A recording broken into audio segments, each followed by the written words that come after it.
जी प्रणाम नमस्कार। हम स्टार डिजिटल रिकॉर्डिंग स्टूडियो से हैं और हमारे बीच आप लोग के बीच देख रहे हैं सिंगर पंकज निराला। क्या नाम हुआ? राइटर पंकज निराला है। अच्छा, राइटर पंकज निराला है। राइटिंग का भी काम करते हैं और इनका ये गाना रिकॉर्ड हुआ है। आइए सुनते हैं लाइव शो।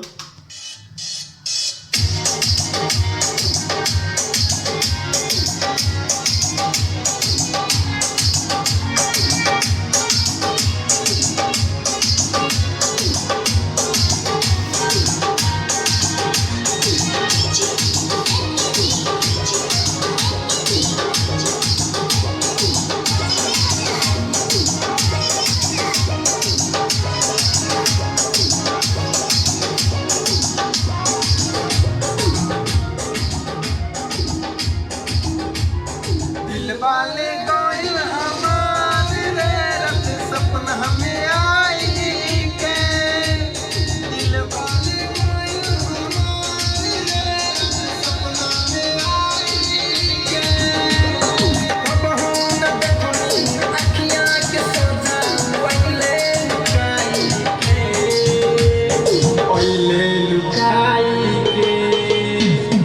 दिल वाले गोइल हमार रे सपना में आई के। दिल वाले गोइल हमार रे सपना में आई के।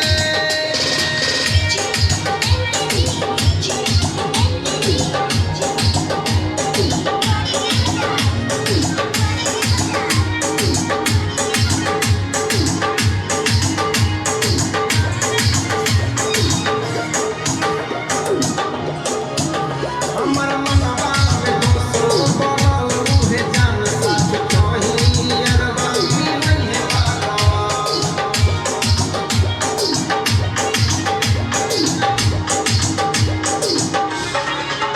हमर मनवा में दोसो बनल उहे जान साथ कहीं अरबा नहीं है बाबा। अखियाँ में बसल बात रे दिलतिया गइले जगाई के।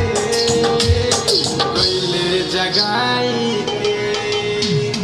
दिल वाले गइल हमार रे रत सपना में आई के।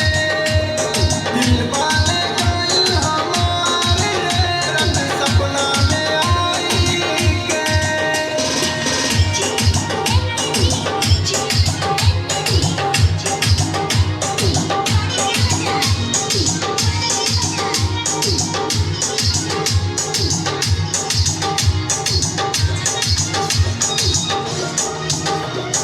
आइए राइटर पंकज गीत आज गावेल हो। गावे गावी के सबके सुनावेल हो।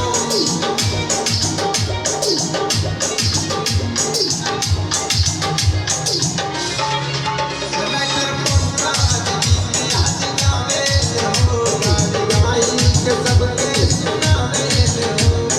कोई हासा करी हाँ निराशा प्यार की हो बरसाई के। प्यार की हो बरसाई के। दिल वाले गइल हमार रे रत सपना में आई के। दिल वाले गइल हमार रे रत सपना में आई के। अगर सॉन्ग अच्छा लगे तो प्लीज़ भाई लाइक तो ज़रूर बनता है।